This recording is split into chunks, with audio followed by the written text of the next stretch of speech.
बिस्मिल्लाहिर्रहमानिर्रहीम, अस्सलाम वालेकुम नाज़रीन, आप देख रहे हैं प्रोग्राम सिटी एट 10 और मैं हूं आपकी मेज़बान अना यूसुफ। इस दुआ और इस उम्मीद के साथ कि अल्लाह ताला हम सब के लिए आसानियां पैदा करे और हमें आसानियां बांटने की तौफीक अता फरमाए। आज के प्रोग्राम का बाकायदा आगाज़ कर लेते हैं और आगाज़ में एक चीज़ जो मैं पूरे रास्ते भी सोचती आई, आज जब सुबह से उठी थी तो यही चीज़ सोच रही थी, वो ये है कि हम अल्लाह ताला की नेमतों का जितना शुक्र अदा करें वो कम है। सम टाइम हमें महसूस ही नहीं होता कि अल्लाह ताला ने हमें किस कदर बड़ी बड़ी नेमतों से नवाजा हुआ है। एक छोटी सी चीज़ अगर आपकी ज़िंदगी से मिसिंग हो तो वो आपका तमाम तर जो निज़ाम है ज़िंदगी का मुतासर हो जाता है। जो मैं ज़िक्र कर रही हूँ, कल रात मेरे हाथ में मामूली सी चोट लगी है और इस चोट की वजह से छोटे छोटे काम जो मुझे मुश्किल हो रही है, ड्राइविंग करने में मुश्किल, आपको चेंज करने में मुश्किल हो रही है, छोटी छोटी चीज़ें उठाने में आपको दूसरों की हेल्प लेनी पड़ी है। तो ये वो चीज़ें हैं कि जब कुछ ऐसा ज़िंदगी में होता है तब आपको उस चीज़ की अहमियत पता चलती है। तो अल्लाह ताला का शुक्र अदा कीजिए कि अल्लाह ताला ने हमें बहुत सारी नेमतों से नवाजा है। जब हम अल्लाह ताला का शुक्र अदा करते हैं तो अल्लाह ताला भी खुश होता है और हमें मज़ीद नेमतों से नवाजता है। प्रोग्राम का बाकायदा आगाज़ कर लेते हैं और पहला सेगमेंट शामिल करते हैं टुडेज़ वेदर।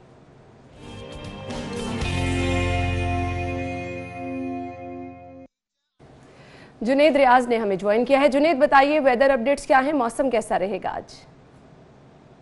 जी, लाहौर शहर के मौसम की अगर बात की जाए तो महकमा मौसमियात ने आज भी शहर का मौसम जो है वो जुज़वी तौर पर अबरआलूद रहने का इम्कान ज़ाहिर किया है। और महकमा मौसमियात का कहना है कि दोपहर के वक्त के बाद जो है शहर के मुख्तलिफ मकामात पर जो है वो हल्की बारिश हो सकती है। और अगर आज हवाओं की बात की जाए तो आज हवाएँ 15 से 20 किलोमीटर फ़ी घंटा की रफ्तार से जो है वो चलती रहेंगी।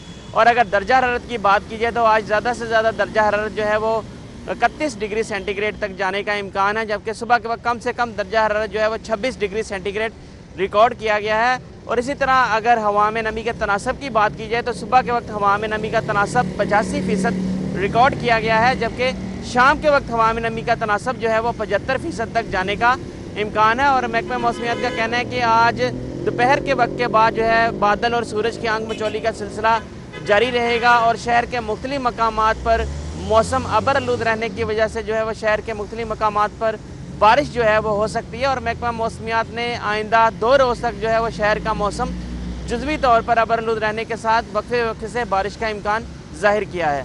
जी ठीक है, thank you so much Junaid, मौसम की सूरत हाल बता रहे थे, आप हमारे साथ मौजूद थे। आगे बढ़ेंगे, टॉप स्टोरी शामिल कर लेते हैं। पहली खबर हमारे पास है FBR का रिलीफ, शादी ब्याह पार्टियों पर विद होल्डिंग टैक्स खत्म कर दिया गया।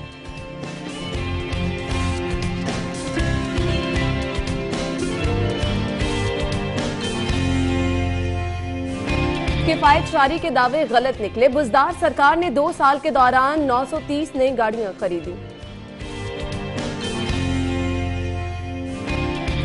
इदारे कागजी कार्रवाइयों तक महदूद, 248 मखदूश इमारतें, हजारों जिंदगियां दांव पर लग गई।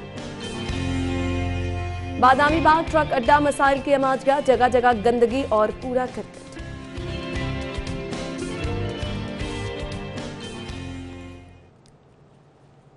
जी तो नाज़रीन, टॉप स्टोरीज आपने जान ली, डिटेल में डिस्कस करेंगे। स्टूडियो में हमारे साथ हमारे सीनियर रिपोर्टर अकमल सोमरू मौजूद हैं। अस्सलाम वालेकुम सोमरू साहब। जी वालेकुम अस्सलाम। क्या हाल चाल है आपके? जी बिल्कुल, अल्लाह का एहसान। सोमरू साहब, पहली खबर की तरफ आएंगे और पहली खबर हमारे पास है, रिलीफ दिया गया है और मेरे ख्याल से खुशी की खबर है। तो खबर ये है जी, FBR की जानिब से ये रिलीफ दिया गया है, शादी ब्याह पार्टियों पर विद होल्डिंग टैक्स खत्म कर दिया गया है। सोमरू साहब मुस्कुरा रहे हैं और कुछ कहना चाह रहे हैं। जी सोमरू साहब। देखिए, वो बात तो मैंने नहीं कहनी जो अभी ऑफ एयर कही गई है। बहरहाल मैं दूसरी जानिब आता हूँ। बात यह है कि FBR का ये इकदाम दुरुस्त है या नहीं है, ये तो FBR बेहतर जानता है। लेकिन अगर हम इसका क्रिटिकल एनालिसिस करें तो इसमें बुनियादी तौर पर जो अमीर तबकात हैं या सरमायादार तबकात हैं उनको रिलीफ फराहम किया है FBR ने। और इसमें कोई पब्लिक वेलफेयर की कोई चीज़ नहीं है। उसमें मैं 2-3 कैटेगरीज बता देता हूँ आपको। जो शादी हॉल्स हैं जहाँ पर फंक्शंस होते हैं उनके ऊपर टैक्स आयद था विद होल्डिंग इनकम टैक्स 5%, उसकी शर्त ख़त्म कर दी है। लेकिन इस बात का पाबंद नहीं बनाया गया कि ये शादी हॉल्स जो फंक्शन के पैसे लेते हैं उसमें कुछ कमी करेंगे, कटौतियाँ होंगी या उसमें जो है वो कमी ला के पब्लिक को इसका कोई फ़ायदा नहीं, बिल्कुल किसी किस्म का कोई फ़ायदा नहीं है। अच्छा, दूसरी बात यह है कि वो अमीर तबकात जो अपने बच्चों की 2 लाख रुपए तक फ़ीस अदा करते हैं उन पर जो विद होल्डिंग इनकम टैक्स था उसको भी आपने ख़त्म कर दिया। मार्केट कमेटियों की रजिस्ट्रेशन के हवाले से उस पर जो विद होल्डिंग टैक्स था वो भी आपने ख़त्म कर दिया। अच्छा, सिर्फ यही नहीं किया बल्कि ऐसे अफराद जिनके बच्चे बैरून मुमालिक पढ़ते हैं, तालीम हासिल करते हैं, उन बच्चों की तालीमी अखराजात के लिए यहाँ से पैसे बाहर भिजवाए जाते हैं, उस पर भी टैक्स ख़त्म कर दिया। यानी आपने डायरेक्टली जो इसका बेनिफिशियरी तबका है वो सोसाइटी का वो तबका है जो हैव्स में शामिल होता है, जिसके पास पहले ही दौलत मौजूद है, उनको आपने रिलीफ, जिनको ऑलरेडी कोई प्रॉब्लम नहीं है और वो उनको आपने रिलीफ फराहम किया। अब वफाकी सतह पर भी और इवन इमरान खान ने मुतअद्दिद बार ये बार कहा कि हम जो है अमीरों से टैक्स वसूल करेंगे और अमीरों से टैक्स वसूल करके हम गरीबों पर खर्च करेंगे, क्योंकि पाकिस्तान में सबसे बड़ा मसला यही है कि लोग टैक्स नहीं देते। अब आपने उसको एक लीगल जो है वो मार्जिन दे दिया है कि ठीक है FBI ने आपको रिलीफ दे दिया। आपको याद होगा कि चंद महीने पहले जो है FBI ने जब ये शर्त लगाई थी कि लाहौर जैसे शहर के अंदर जो एलीट तालीमी इदारे हैं वहाँ पर जिनके तलबा जिनके बच्चे पढ़ते हैं उनको विद होल्डिंग टैक्स देना पड़ेगा, वो पैसे नहीं, यानी कि उनकी इतनी आमदन है कि वो अपने बच्चों की इवन माहाना बुनियादों पर जो है वो 50-50, 60-60 हज़ार रुपये फीस बर्दाश्त कर लेते हैं।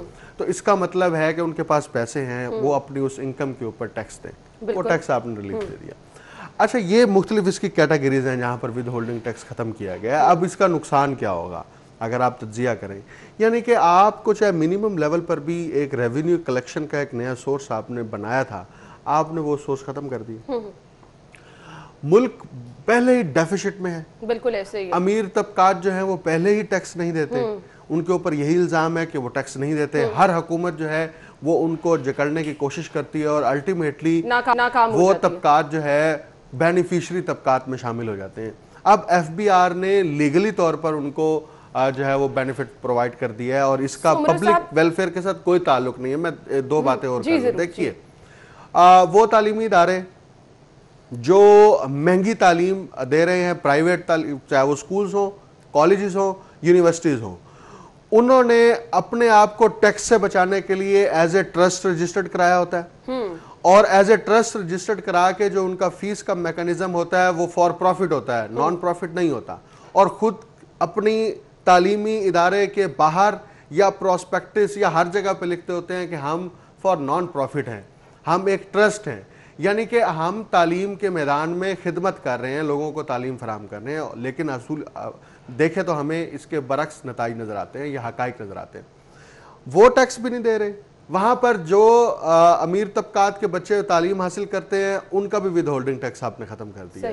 यानी कि वो गरीब आदमी जो मार्केट से जाकर एक शैम्पू की पुड़िया भी लेता है तो उस पर भी उसको टैक्स देना पड़ता है और वो टैक्स उस कीमत के अंदर शामिल होता है जो वो कीमत खरीद उस दुकानदार को दे रहा होता है। लेकिन दूसरी जानिब जो है अमीर तबकात के ऊपर जो सोसाइटी के हैव्स के अंदर शामिल हैं उनके ऊपर आप उनको टैक्स रिलीफ फराहम कर रहे हैं। मंतक क्या है, इसकी लॉजिक क्या है, ये तो FBI बेहतर बता सकता है कि हमने ये रिलीफ क्यों फराहम किया है। और FBI को ये डेटा शेयर करना चाहिए कि इसके जरिए से कितने हजार या लाख जो खानदान हैं या अफराद हैं उनको जो है वो बेनिफिट होगा। और ये भी बताना चाहिए कि विद होल्डिंग टैक्स की मद में इन कैटेगरीज से इनको पहले कितना रेवेन्यू जो है वो कलेक्ट हो रहा था और अब वो रेवेन्यू कलेक्ट नहीं होगा। यानी कि पहले ही मुल्क कर्जों पर है और कर्जे जो है वो कई गुना बढ़ चुके हैं। उन लोगों को दे रहे हैं जिनको एक्चुअली नहीं देना चाहिए। देखिए, रिलीफ तो दिया जाता है उस सोसाइटी के तबकात को जो पिसे हुए हैं, जो कसम पुरसी की हालत में रहते हैं। सुमरू साहब, मुझे इस लाइन को थोड़ा सा डिफाइन कर दें कि अब शादी हॉल्स वगैरह के बुकिंग पर आयद विद होल्डिंग टैक्स अदा नहीं करना पड़ेगा। ये जिन चीजों में अब हाम आ जाता है ना, लोग चीज को किसी और तरह से अंडरस्टैंड कर रहे होते हैं और उसके असल मकसद, अब आप जो चीज बता रहे हैं वहां पर कहीं पर भी आम लोगों को जिन्होंने शादी हॉल्स की बुकिंग करानी है उनके लिए फायदा कोई नहीं लग रहा, लेकिन खबर जैसे ही आप पढ़ेंगे आपको लग रहा है कि कुछ। देखिए, अब बुनियादी तौर पर मैं वही कह रहा हूँ ना कि जो शादी हॉल्स टैक्स दिया करते थे वो अब टैक्स नहीं देंगे। वहां पे किसी भी किस्म का फंक्शन है, चाहे वो शादी का फंक्शन है या वैसे आपका कोई लेकिन इस पे ये चीज असरअंदाज नहीं होगी उन लोगों पे जिन्होंने अपने इवेंट्स कराने हैं, उनको इसका कोई फायदा नहीं। उनको तो कोई रिलीफ नहीं मिल रहा ना। उनको क्या रिलीफ मिल रहा है? देखिए, उनको रिलीफ तो इस मद में मिले कि हमने इस इदारे के ऊपर या इस तालीमी इदारे को हमने ये छूट दी है। मिसाल दे, तो इस तालीमी इदारे को ये छूट दी है। इस छूट का अल्टीमेटली जो बेनिफिट है वहां पर पढ़ने वाले बच्चों के वालिदैन को ये मिलेगा कि फीसें कम होगी। जब फीसें कम होंगी तो अल्टीमेटली रिलीफ मिलेगा। अब आपने जब विदहोल्डिंग टैक्स खत्म किया तो इसका मतलब है कि उसका बेनिफिशियरी कौन होना चाहिए? वो आम शहरी, वो शख्स जो उस हॉल्स के अंदर जाके फंक्शन करता है। ऐसे ही है। अगर वो बेनिफिशियरी नहीं है तो फिर आपने किसको बेनिफिट फराहम किया है? तो मैं हमेशा यही कहता हूं कि पाकिस्तान के अंदर जब भी कानून साजी की जाती है वो मुआशरे के बालातर तबकात को तहफ़्फ़ुज़ फराहम करने के लिए की जाती है, उसका पब्लिक के साथ कोई ताल्लुक नहीं होता। ये सेनेट के अंदर, कौमी असम्बली के अंदर पिछले दिनों से ये बहस चल रही है कि हुकूमत ने अब तक जितने भी बिल पास किए हैं या बिल पेश किए हैं उसका आम तबकात के साथ, सोसाइटी के साथ कोई ताल्लुक नहीं है, वो बालातर तबकात को प्रोटेक्शन देने के लिए किए गए हैं। तो आप कानून के जरिए से उनको तहफ़्फ़ुज़ फराहम करते हैं, ये इलीगल नहीं है। अगर आइन के एतबार से देखा जाए, उसकी तशरीह के एतबार से देखा जाए, कानूनी प्रोसेस के एतबार से देखा जाए तो सब लीगल है। बिल्कुल ऐसे। लेकिन उस लीगल तरीके से आप जो है वो उसको प्रोटेक्शन प्रोवाइड कर रहे हैं जिसका वो हकदार नहीं है, यानी खुद आप जो है रिलीफ दे रहे हैं। सुमरू साहब, हम गुफ्तगू का सिलसिला आगे बढ़ाएंगे और मेरे ख्याल से जो स्टेटमेंट मैंने शुरू में कही थी कि ये अच्छी खबर है, अब वो मैं स्टेटमेंट वापस ले लेती हूँ क्योंकि हमें आपको इसका फ़ायदा नहीं पहुंचने वाला है। ब्रेक पे जाना है, ब्रेक से जब वापस आएंगे तो किफ़ायत शारी असल में होती क्या है उस पर बात कर लेंगे। हमारे साथ रहिएगा। कहेंगे अगली खबर है किफ़ायत शारी के दावे गलत निकले। बुज़दार सरकार ने 2 साल के दौरान 930 नई गाड़ियां खरीदी। दावे किए जा रहे थे सादगी के, लेकिन हकीकत इसके बरक्स नजर आ रही है। सुमरू साहब क्या कहेंगे? अन्ना, मैं आज आपसे सवाल करता हूँ। जरूर कहिए। सवाल ये, आप रोजाना हमसे सवाल करती हैं, बल्कि अभी हम डिस्कस भी कर रहे थे। आप जरा ये बताइए कि आप कल एक प्रोग्राम में गई थी चीफ मिनिस्टर के, और उस प्रोग्राम में चीफ मिनिस्टर की जानिब से हुकूमत पंजाब की 2 साल कारकर्दगी बताई गई, और आज ये खबर लगी और आज ये खबर लगी है कि 2 साल में 930 नई गाड़ियां खरीदी हैं मुख्तलिफ महकमों के तहत, और उनकी मंजूरी भी जो पंजाब हुकूमत ने किफ़ायत शारी कमेटी बनाई हुई है उससे हासिल की गई। बिल्कुल ऐसे ही। तो आप ज़रा बताइए कि कल के इजलास में या कल के आप कह लें एक गेट टुगेदर के अंदर चीफ मिनिस्टर ने बार बार क्या बात कही कि जिससे आप कम से कम ये कह सकते हैं कि आप कन्विंस हैं कि पंजाब हुकूमत बहुत काम कर अच्छा, जो गिनी चुनी चीजें जिनका जिक्र किया गया मैं यहाँ पे वो जरूर मेंशन करना चाहूंगी, वही चीजें हैं कोविड में आवाम की खिदमत किस तरह से की गई, वही चीजें हैं नया पाकिस्तान हाउसिंग स्कीम, वही चीजें हैं कि जी आप सरसब्ज पाकिस्तान बनाने जा रहे हैं, आवाम को रिलीफ दे रहे हैं। लेकिन एक चीज जो मुझे बहुत अच्छी लगी, वहाँ पे जितने भी हमारे सीनियर लोग मौजूद थे उनमें से आरिफ निजामी साहब का यहाँ पे मैं नाम जरूर लेना चाहूंगी। उन्होंने सवाल ये किया था कि आम आदमी के लिए क्या किया है, गरीब जो है वो अभी भी मुश्किल का शिकार है। अब जब वो सारी तकरीब हुई तो उस तकरीब में जो तकारीर की गई, चाहे वो चीफ मिनिस्टर की जानिब से या वजीर खजाना या मुशीर की जानिब से, तो आप मुझे बताइए कि वो तकरीर सुनने के बाद आप तो काफी मुतमईन होंगे कि हुकूमत बहुत काम कर रही है। ऑब्वियसली जो चीजें आपको दिखाई जाती हैं, गिनवाई जाती हैं, और फिर ये भी फयाजुल हसन चौहान साहब ने कहा कि मैं अपने मीडिया के लोगों से गुजारिश भी करना चाहता हूं जो हुकूमत की अच्छी चीजें हैं उन्हें हाईलाइट करें। हम जरूर करते हैं, इसमें कोई दो राय नहीं। 2 साल बाद पंजाब हुकूमत को और फेडरल गवर्नमेंट को ये बात रियलाइज होना शुरू हुई है कि जो जंग हम मीडिया के साथ लड़ रहे हैं वो हमारी जंग गलत है। अगर हम कुछ अच्छा भी कर रहे होंगे ना तो वो भी इस जंग के नतीजे में किसी पर से पुश चली जाएगी, तो वो तो उस जंग से बाज आ गए हैं। चलो ये तो एक बड़ी पॉजिटिव साइन है कि कल उन्होंने सहाफ़ियों के साथ, सहाफ़ी नहीं थे बुनियादी तौर पर, कल तो एंकर्स थे या कॉलमिस्ट थे, जो जेन्युइन जर्नलिस्ट है, जो फील्ड का जर्नलिस्ट है जिसको हम रिपोर्टर कहते हैं, उनको तो बुलाते ही नहीं, डरते हैं उनसे क्योंकि उनके पास सारी इन्फॉर्मेशन होती है और वही खबरें देते हैं। अब ये जो 930 गाड़ियां खरीदी गई हैं ये हुकूमत पंजाब और फेडरल गवर्नमेंट में वजीर आजम पाकिस्तान इमरान खान के उस मुहिम जो बहस फरोख्त से शुरू हुई थी और प्राइम मिनिस्टर हाउस की लग्जरी गाड़ियों की फरोख्त से शुरू हुई थी और किफ़ायत शारी से होते होते होते होते नीचे आके इन्होंने पाबंदियां लगाई कि ऑटोनमस इदारे भी जो है वो अपनी नई चीज़ें नहीं खरीद सकते और उन पर पाबंदियां हैं, हत्ता कि एयर कंडीशन की खरीदारी पर भी पाबंदी लगा दी।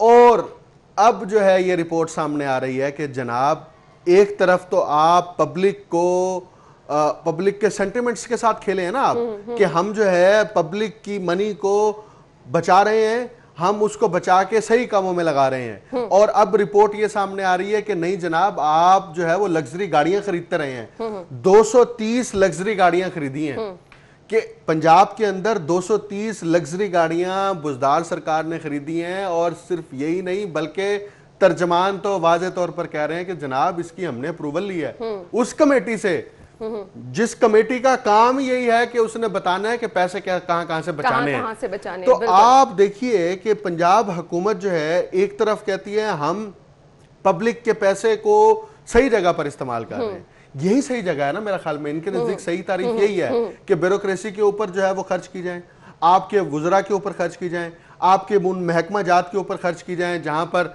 अफसरशाही जो है वो बैठकर एंजॉय कर रही है। उनको आप नई गाड़ियां लेके दें, उनको आप लग्जरी गाड़ियां लेके दें, वो इस्तेमाल करें। पब्लिक मनी है, ठीक है, कोई बात नहीं, नया कर्जा ले लेंगे, चाहे वो कर्जा स्टेट बैंक से ले लें या किसी कमर्शियल बैंक से ले लें। तो अल्टीमेटली जो है वो दबाव जो है मुआशी और इक्तिसादी दबाव तो आवाम के ऊपर पड़ेगा। फिर आप क्या करेंगे कि आम मसनूआत की मद में टैक्स लगाएंगे और आम आदमी से वो टैक्स वसूल करेंगे। वो टैक्स वसूल करके आप अपनी जो देखें लग्जरी जो है ना वो कभी भी आपकी बुनियादी जरूरत में नहीं आती। ऐसे ही जरूरत जो है वो आपकी 1000 सीसी गाड़ी से भी पूरी हो सकती है, 800 सीसी गाड़ी से भी पूरी हो सकती है। लेकिन जब आप लग्जरी करते हैं तो फिर आप कहते हैं कि नहीं हमें 4500 सीसी गाड़ी भी चाहिए हमने, क्योंकि हमने ठाट बाट दिखानी है, हमने बताना है कि हम इस मुल्क के, इस पसमानदा तरीन मुल्क के हम वजीर हैं, इस पसमानदा तरीन मुल्क के हम सेक्रेटरी हैं, इस पसमानदा तरीन मुल्क के हम मुशीर हैं। ये देखें हमारे पास 4500 सीसी गाड़ी है और उसके पीछे डबल कैबिन का डाला भी चल रहा है। तो मुझे बताइए कि आपके अमली रवैये ये हैं और फिर आप तकारीर में प्रेस कॉन्फ्रेंसेस में आप कफायत शौरी की बात करते हैं और ये दावा करते हैं। देखें दावे को हम जब तज्जिया करते हैं उन हकाइक की बुनियाद पर तो फिर अंदाजा होता है वो दावा झूठा है या सच्चा है। तो वो दावा उसी वक्त सामने आ जाता है कि उसके पीछे जो हकाइक है वो उसको सपोर्ट ही नहीं कर रहे। तो आप फेडरल सतह पर तो एक बहस बर्दाश्त नहीं कर रहे थे आप कि प्राइम मिनिस्टर हाउस के अंदर 5 भैंसें क्यों हैं, वो जो दूध देती हैं वो खालिस दूध भी नहीं मिलना चाहिए, भैंसें फरोख्त करें, बाहर से दूध खरीदेंगे। आपने वहां से मुहिम शुरू की और नीचे आप लग्जरी गाड़ियां खरीद रहे हैं। तो मुझे सिर्फ इतना एक सवाल है पंजाब हुकूमत से भी, पीटीआई की पूरी हुकूमत, चाहे वो फेडरल पर है, चाहे वो केपीके में है, चाहे वो पंजाब में है, कि आप कब तक आवाम को धोखा देंगे? ये धोखे का सामान कब तक बेचेंगे? फ्रॉड का सामान कब तक बेचेंगे? बाजार में कभी भी झूठ और धोखे की बुनियाद पर कोई भी कायम और बढ़ने वाली दुकान जो है वो ज्यादा अरसा नहीं चल सकती। अल्टीमेटली उसको बंद होना होता है, अल्टीमेटली वो फ्रॉड जो है वो सामने आ जाता है। तो मैं हमेशा हर प्रोग्राम में ये बात करता हूं कि ये जो भी इस तरह की मैन्यूवरिंग कर रहे हैं, मैनिपुलेशन कर रहे हैं और पब्लिक मनी को सुमरू साहब, अगर हम ओवरऑल 2 साल कारकर्दगी को देखें उसमें जो जिक्र बार बार किया जाता है कि कोविड में आवाम की खिदमत की है और जितनी टेस्ट कैपेसिटी को बढ़ा दिया। हाँ, कोविड में खिदमत की है, बहुत ज्यादा खिदमत की है। प्राइवेट लेबोरेटरीज को 1000 2-2000 एक दिन में टेस्ट करने की इजाजत दी है और उनको कहा है आप 8,500 10-10 हजार रुपए आप फीसें वसूल करें। इब्तदा में वो 18-18 हजार रुपए फीसें भी वसूल करते रहे। तो ये खिदमत ही की है ना, पब्लिक की खिदमत है कि देखें हमने आपके लिए टेस्ट फैसिलिटी का प्राइवेट इदारे को ठेका दे दिया है और उसकी मर्जी वो जितने मर्जी पैसे वसूल करें।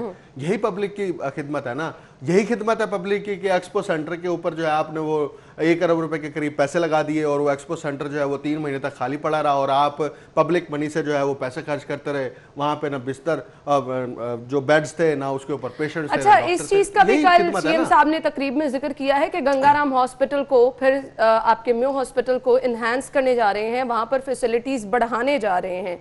तो ये इकदामात कैसे देख रहे हैं आप? देखें मेरी बात सुने, हॉस्पिटल्स के अंदर मुस्तकिल बुनियाद पर यह मसला है, बेड्स की कमी हो, वहां मशीनरी की कमी हो, वहां अद्वियात का ना मिलना हो, वहां डॉक्टर्स की कमी हो, यह मुस्तकिल बुनियाद पर यह मसला है और यंग डॉक्टर्स की जानिब से ये मसले कई बार उठाए गए। हुकूमत की जानिब से, वज़ीर आला पंजाब की जानिब से ये बयान देना हम ये करेंगे, मेरा ख्याल में ये मौजू नहीं होता। आप बताएं हमने ये कर दिया है, आप बताएं हमने 2 सालों में इन अस्पतालों को ये सहूलियात फराहम कर दी हैं, आप ये क्यों बताते हैं हम ये करेंगे ये करेंगे? यही सबसे बड़ी डिसेप्शन है कि आप जब करेंगे का बात करते हैं ना कि वो आप फ्यूचर में ये प्रोजेक्ट करेंगे तो फिर वो डिसेप्शन है। आप बताएं हमने ये किया है।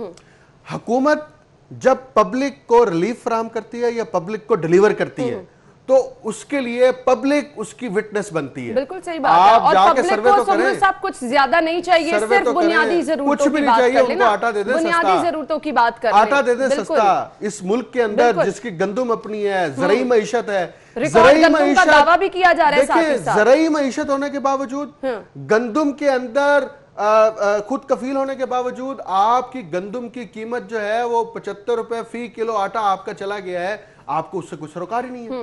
यानी कि आप चीनी की कीमत नहीं कंट्रोल कर पा रहे, आप बुनियादी अशिया जरूरिया, हम लग्जरी की बात नहीं कर रहे, आप तो बुनियादी अशिया पूरी करने के बाद लग्जरी आइटम पर एंजॉय कर रहे हैं ना। ये जो गाड़ियों का ये जो सारा मुद्दा है, हम तो बुनियादी जरूरियात की बात कर रहे हैं। जरा पब्लिक में जाके सर्वे तो करें, जरा आम आदमी बन के जाके देखे तो सही, मार्केट में जाके पूछे लोगों की आपके बारे में क्या राय है, लोग क्या सोचते हैं। तो जब तक आप पब्लिक के साथ कनेक्टेड नहीं होंगे आपको अंदाजा ही नहीं है। और अवाम को, मैं सिर्फ जहां पे हम अवाम की बात कर रहे हैं, अवाम की बुनियादी जरूरतों की बात कर रहे हैं, तो अगर ये छोटी छोटी चीजों का ख्याल रख लें तो अवाम आपके हक में खुद खड़े हो जाते हैं।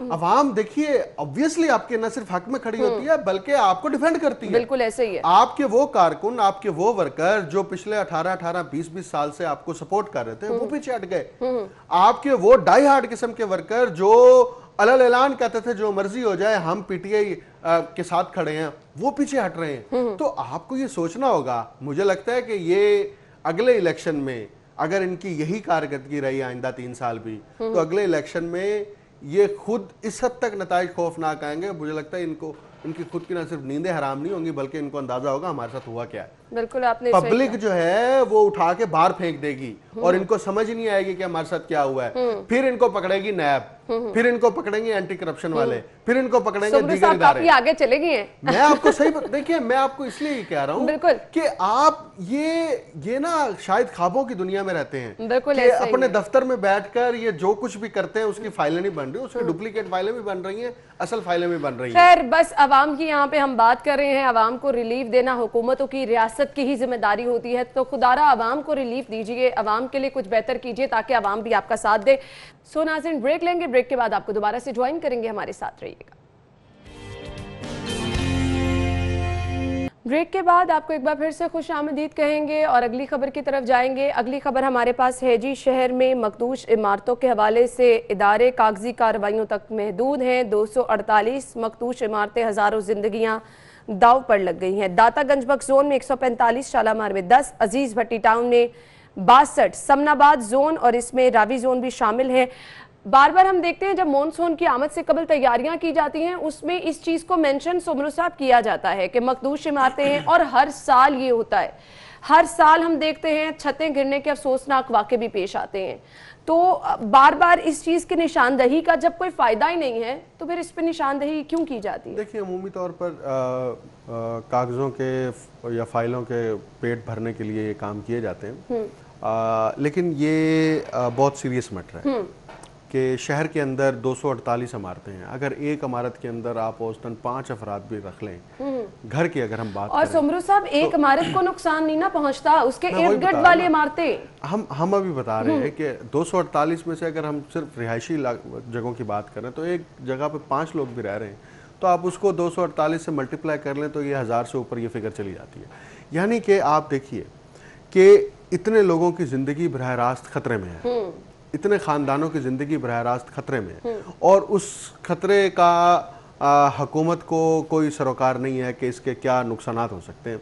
और इसमें से तो इस वक्त 9 इमारतें ऐसी हैं जो इंतहाई खस्ता हालत हैं कि वो किसी वक्त भी गिर सकती हैं, वो किसी वक्त भी जो है वो उस शहरी को, उस शख्स को नुकसान पहुंचा सकते हैं। बहुत अहम मामला। सुमरू साहब, हम गुफ्तगू का सिलसिला यहीं से आगे बढ़ाएंगे। नाज़रीन, अभी आपको बताएंगे कि डीजी एलडी अहमद अजीज तारर वासा हेड ऑफिस गुलबर्ग पहुंचे हैं। एमडी वासा सैयद जाहिद अजीज ने मॉनसून के इंतजामात पर उन्हें ब्रीफिंग दी है। तो वो हमने रिक्वेस्ट भेजी कि आप इनको सेपरेट कर लें क्योंकि एक में एक इशू भी आ रहा है लैंड एक्विजिशन का, तो वो अल्हम्दुलिल्लाह इधर से तो पुश हो गया है। आगे जाके इंशाल्लाह उसको हम EAD से भी, मैं पीछे पड़ा हुआ हूँ, उधर से भी इंशाल्लाह हम करवा लेंगे उसको सेपरेट।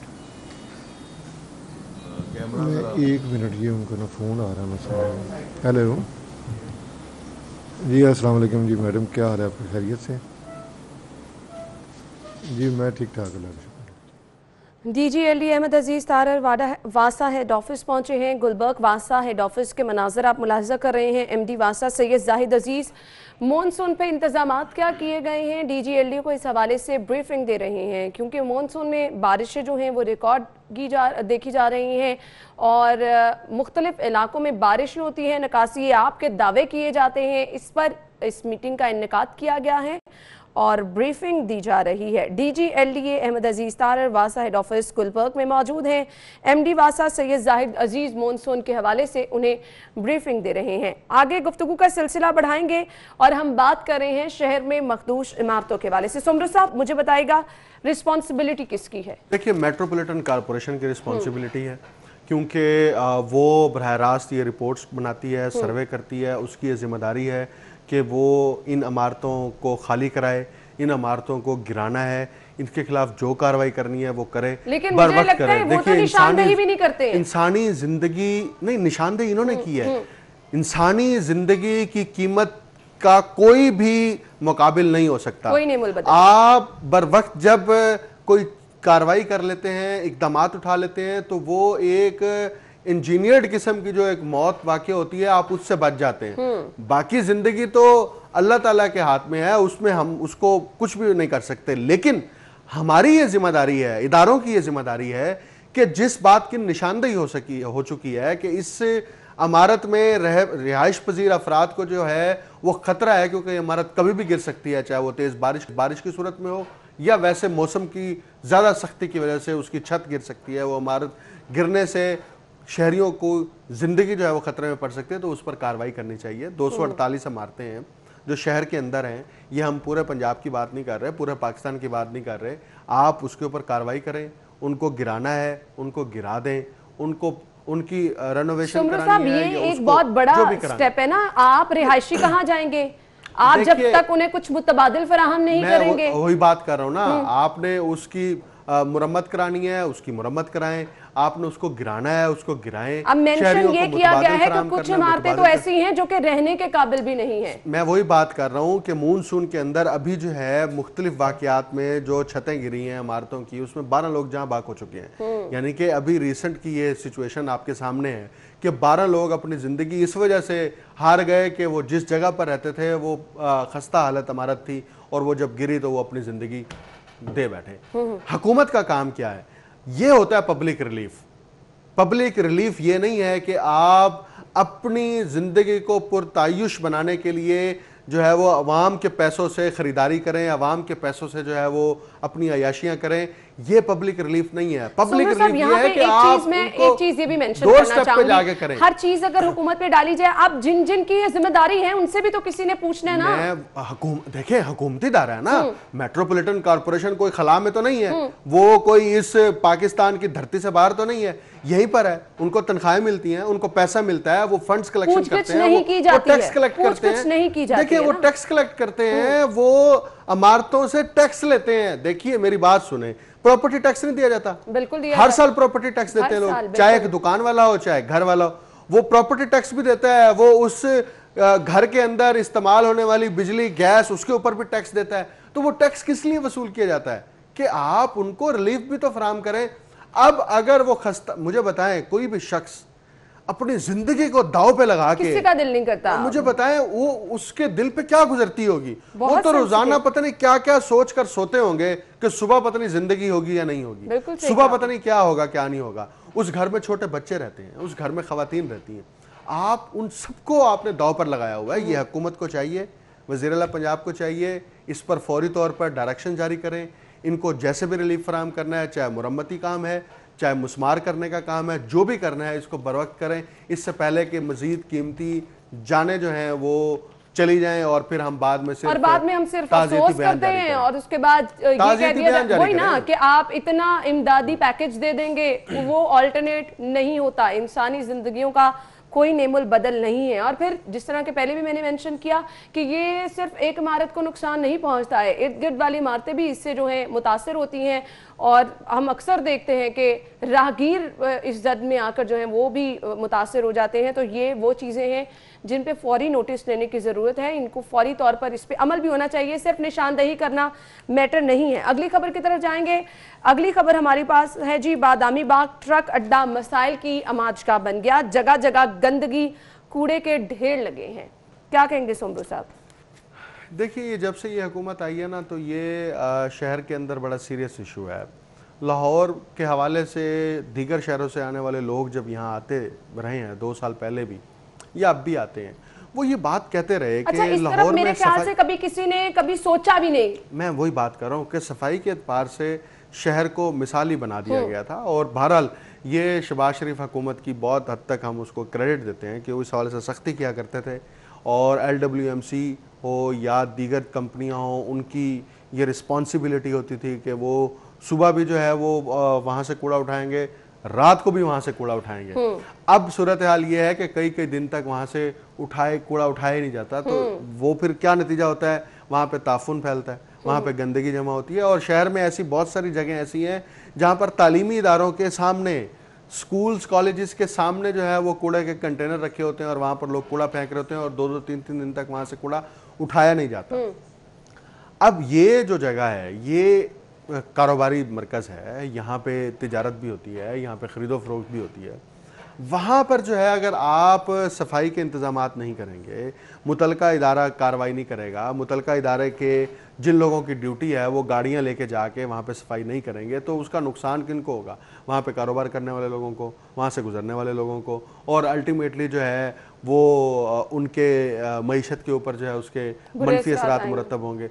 तो ये जब महकमों के वुज़रा, जब मुतलका अथॉरिटीज़ के लोग, जब उनको खौफ ना हो ना कि हमें ऊपर से कोई पूछ सकता है, हमारी पूछगछ हो सकती है, हमें सस्पेंड किया जा सकता है, हमारी तनख्वाहें रोकी जा सकती हैं, उस वो काम नहीं करते। पॉइंट मैंने पहली वाली खबर में भी मेंशन किया था कि क्योंकि सजा जजा का कोई खौफ ही नहीं है ना, मैकेनिज्म नहीं है कि कोई पूछेगा, डर से ही कोई काम कर ले। हमने जब जब शहर में बारिशें हुई हैं, बादामी बाग सब्जी मंडी के मनाजिर दिखाए हैं, वहां से कोई गुजर नहीं सकता। वहां पर सब्जियां लोग कैसे लेके जाएं और वो फिर सब्जियां खाएगा कोई कैसे? देखिए वो अफसोस होता है। वो है मरकज बादामी बाग, वहां से सब्जियां हो या फ्रूट्स हो, उनको वहां पर दुकानदार खरीदने आते हैं और फिर वो पूरे शहर के अंदर उसकी तरसील होती है।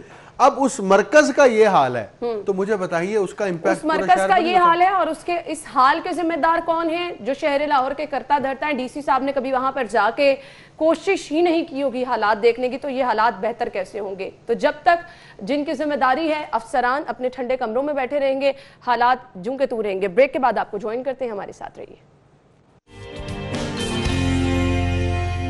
ब्रेक के बाद प्रोग्राम में आपको खुशामदीद कहेंगे। अगली खबर हमारे पास क्या है जी, डिपार्टमेंट की बुनियाद पर अब दाखिले खत्म कर दिए गए हैं। BS ऑनर्स में दाखिलों के लिए सेंट्रलाइज पॉलिसी बनाई जाएगी। क्या कहेंगे सुमरू साहब? देखिए ये बहुत बड़ा फैसला है। हायर एजुकेशन कमीशन ने ये पॉलिसी जारी की है और डायरेक्शंस भी दे दी हैं कि इस पॉलिसी के तहत नए दाखिले किए जाएंगे।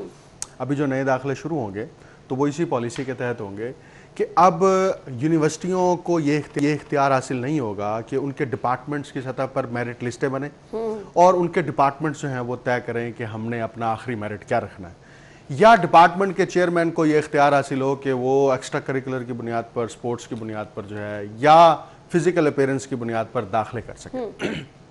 इस हवाले से अब सेंट्रलाइज सिस्टम बना दिया गया है, यानी कि तालिब इल्म यूनिवर्सिटी का प्रॉस्पेक्टस लेंगे, उसने किस डिपार्टमेंट के अंदर अप्लाई करना है उसको अपनी प्रेफरेंस लिस्ट में फर्स्ट नंबर पर रखेंगे, उसके बाद कौन सा डिपार्टमेंट, उसके बाद कौन सा डिपार्टमेंट, वो अपनी जो प्रेफरेंस लिस्ट है उसको टिक करेगा और उसके बाद वो एडमिशन अप्लाई कर देगा यूनिवर्सिटी की सेंट्रल कमेटी को। सही। वो सेंट्रलाइज सिस्टम के तहत यूनिवर्सिटी का ओवरऑल मेरिट बनेगा। उस मेरिट से ये तय होगा कि किस डिपार्टमेंट का मेरिट हाई है पूरी यूनिवर्सिटी के अंदर। सही। और फिर वो किस मेरिट के अंदर फॉल करता है और उसको उस डिपार्टमेंट के अंदर एडमिशन ऑफर किया जाएगा अगर उसने प्रेफरेंस लिस्ट में उसको टिक किया हुआ है। ये मैकेनिज्म बिल्कुल वैसे ही है जैसे यूईटी के तहत दाखिले किए जाते हैं, इंजीनियरिंग का टेस्ट लिया जाता है और तलबा को ये कहा जाता है कि वो अपनी प्रेफरेंसेस बताएं, उसके मुताबिक जो है उनकी एडमिशंस होंगे। फिर ये मालूम होता है कि इस साल जो है वो इलेक्ट्रिकल डिपार्टमेंट का मेरिट जो है वो सबसे ज्यादा हाई था, इस साल जो है वो केमिकल इंजीनियरिंग का हाई था, यानी कि बच्चों का रुझान तब्दील हो रहा है। अब इससे होगा क्या? इससे ये होगा, HEC ने अपने उस डॉक्यूमेंट में वाज़ेह तौर पर कहा है कि एडमिशन में हम शफाफियत लाना चाहते हैं। हम एडमिशन्स के अंदर तलबा को ये चॉइस देना चाहते हैं कि वो हाईएस्ट मेरिट की तरफ जाएं या वो लोएस्ट मेरिट की तरफ जाएं, या इसी तरह हम एडमिशन प्रोसेस के अंदर जो है ट्रांसपेरेंसी को इंश्योर करना चाहते हैं ताकि किसी भी तालिब इल्म का हक ना मारा जाए जो मेरिट पर है। तो इस सिस्टम के जरिए से सबसे ज्यादा नुकसान जो है वो डिपार्टमेंट के चेयरमैन को है, सबसे ज्यादा नुकसान जो है वो वाइस चांसलर को है, क्योंकि अब जब सेंट्रलाइज लिस्टें बनेंगी तो उसके अंदर आप डंडी नहीं मार सकते, आप उस तालिब इल्म को दाखिला नहीं दे सकते जो उस मेरिट के ऊपर पूरा नहीं आ रहा, नहीं करता। तो ये तो बहुत अच्छा इकदाम उठाया गया सुमरू साहब। तो ये सिस्टम जो नाफिज किया गया है इसका अभी यूनिवर्सिटियों को भी इसका अंदाजा नहीं है कि उन यूनिवर्सिटियों को जिन्होंने ये कभी प्रैक्टिस ही नहीं की, ये असल में उनकी इजारादारी टूटी है। डिपार्टमेंट की सतह पर जो प्रोस्पेक्टस ये कह देते हैं वो देर आयत दुरुस्त आयत, वो तलबा जो कि मेरिट पर होते थे और रह जाते थे उनको दाखिला नहीं मिल सकता था, चले उनकी सुनवाई हो जाएगी। एक अच्छी खबर ऐड कर लेते हैं, ऑरेंज ट्रेन चलने की जो है वो नवीद एक बार फिर से सुना दी गई है, अक्टूबर में ट्रेन चलेगी। क्या कहेंगे आप, कुछ रोशन इम्कानात हैं? बस जी, ये रोशन है या अंधेरा है या तारीकी है, ये इंतजार कर लें। 27 दिन सिर्फ रह गए हैं, 27 दिन बाद पता चल जाएगा कि ये कितना एक रोशन है या कितना इसके अंदर जो है वो रोशनी के इम्कानात हैं। आपकी बातों से तो मुझे अंधेरा ही अंधेरा लग रहा है। मेरी बातों से नहीं, इनके 2 साल के ट्रैक रिकॉर्ड से अंधेरा ही अंधेरा लग रहा है। मैंने तो कुछ कहा ही नहीं है कि अंधेरा है या रोशनी है, मैं तो कह रहा हूँ 27 दिन बाद पता चल जाएगा, अक्टूबर का महीना आ जाएगा, मालूम हो जाएगा। जहां पर 2 साल से अवाम जो है वो इंतजार में है, वहां पर 1 महीना और इंतजार कर लेगी। तो कोई बात नहीं, इनका एक और वादा सही, उस पर फिर नया यू टर्न लेंगे। जैसे चीफ मिनिस्टर ने ऐलान किया था कि हम इस तारीख को ट्रेन चला रहे हैं, वो नहीं चली, अब फिर वो उसका नई तारीख दे दी गई है। तो ये बुनियादी तौर पर अदालत का मॉडल इन्होंने अडॉप्ट किया हुआ है कि तारीख पर तारीख दें, ताकि ये मुतमईन रहे अवाम के हाँ भाई हुकूमत कुछ कर रही है। लेकिन अवाम के पैसों से ये मंसूबा जितना डिले करते जा रहे हैं, वहाँ पे हालात आप देख रहे हैं वो तबाह होता जा रहा है। देखिए उसकी कॉस्ट बढ़ गई, उसके एक्सपेंसेस बढ़ गए, उसका प्रोजेक्ट की मालियत जो है वो कई गुना उसमें इजाफा हो गया। वो तो अपनी जगह एग्जिस्ट करता है और ये फैक्ट्स उसी दिन सामने मजीद डिटेल्स में आएंगे जिस दिन ये इफ्तिताह होगा। बिल्कुल ऐसे ही जिस दिन पहले दिन ट्रेन चलेगी और फिर पहले दिन ही मालूम हो जाएगा कि ट्रेन कैसे चलती है और ट्रेन से पब्लिक को क्या फायदा होता है और इसके अंदर क्या क्या मसाइल। पब्लिक को क्या फायदा होगा जब सब्सिडी ही नहीं दी जाएगी और इतने सारे पैसे जो हैं फिर आवाम की जेबों से ही निकाले जाएंगे, तो अल्टीमेटली नुकसान में फिर आवाम ही रहेगी। Thank you so much Soomro साहब, बहुत बहुत शुक्रिया आपके वक्त के लिए। नाज़रीन मुझे ब्रेक की तरफ जाना है, ब्रेक लेंगे, आप न्यूज़ हेडलाइंस जानिएगा, जिसके बाद हम शो में दोबारा हाजिर होंगे। हमारे साथ रहिएगा। शो में आपको एक बार फिर से खुश आमदीद कहेंगे और आज के शो में प्रोग्राम के इस हिस्से में जो चीज़ हम डिस्कस करने वाले हैं वो एक बहुत बड़ा मसला है जिस पे अक्सर बात करते हुए भी लोगों को परेशानी होती है कि आया इस पे बात करनी चाहिए नहीं करनी चाहिए, लेकिन हमारी सोसाइटी का एक ये बहुत बड़ा मसला बनता चला जा रहा है। जहाँ पर हम माशरती बिगाड़ की बात करते हैं तो ये माशरती बिगाड़ ही है जिसका आज हम जिक्र करने वाले हैं, लेकिन इसका हल क्या है, किस तरह से इस बढ़ते हुए माशरती बिगाड़ को कम किया जा सकता है, इस पे हम बात करेंगे।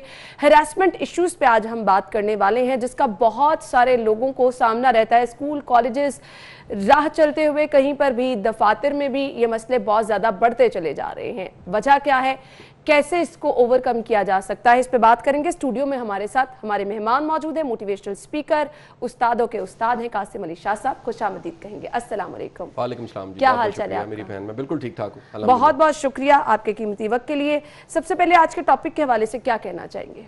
देखिए एक संजीदा और मुश्किल मौजू है जिसका इंतखाब आज आपकी टीम ने किया और मैं तो इस पर मुझे ज़हनी तौर पर शिफ्ट होने के लिए भी शायद वक्त चाहिए, लेकिन जो कम अज़ कम मेरी ऑब्जर्वेशंस हैं मैं आपके साथ शेयर करता हूँ। हमारी सोसाइटी में कई ऐसे इश्यूज़ हैं जिनको अगर हम अफेक्ट कह लें या नतीजा कह लें, हम नतीजे को एड्रेस करते हैं, हम समझते हैं कि शायद लॉ एंड ऑर्डर ठीक हो जाए तो उससे क्या होगा, जराइम ख़त्म हो जाएंगे, अगर कानून मजबूत हो जाए तो जराइम ख़त्म हो जाएंगे। हम वो सोर्स, वो एकेडमिया, वो नर्सरी, वो इंस्टीट्यूशन या वो माहौल, वो मुआशरा जो मुजरिम को पैदा करता है उसको एड्रेस नहीं करते। बिल्कुल आपने सही कहा, यानी जड़ तक जाने की कोशिश ही नहीं करते। हमें जड़ से सोचना पड़ेगा।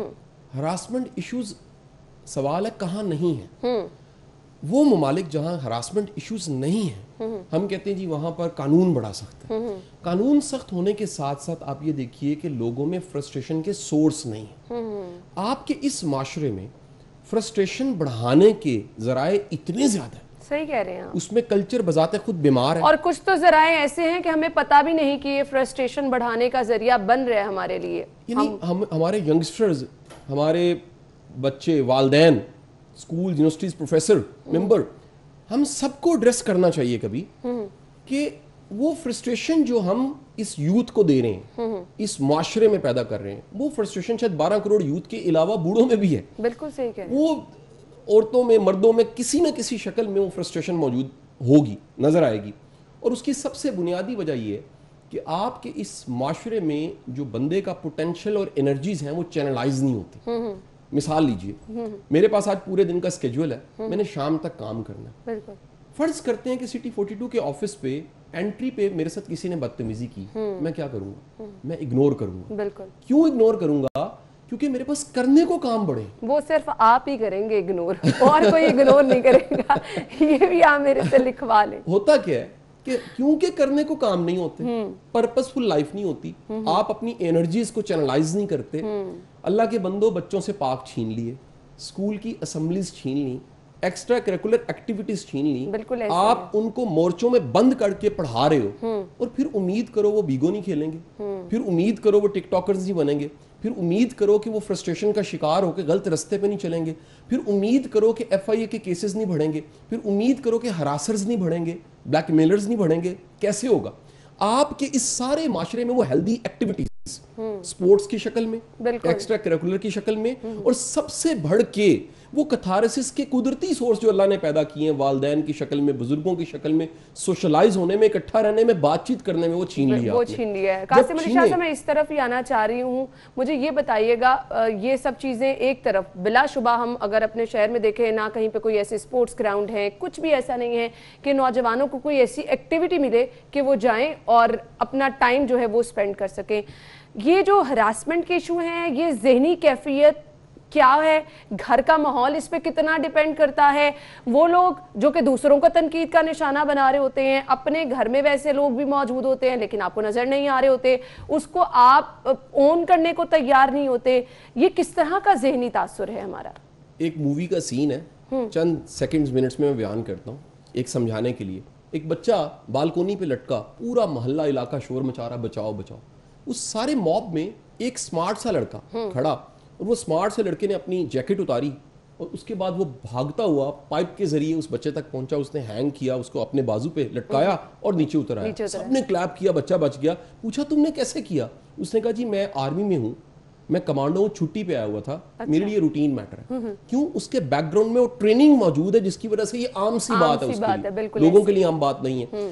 आपका जो हरासर है, जो ब्लैकमेलर है, उसकी पूरी पूरी ट्रेनिंग हुई होती है।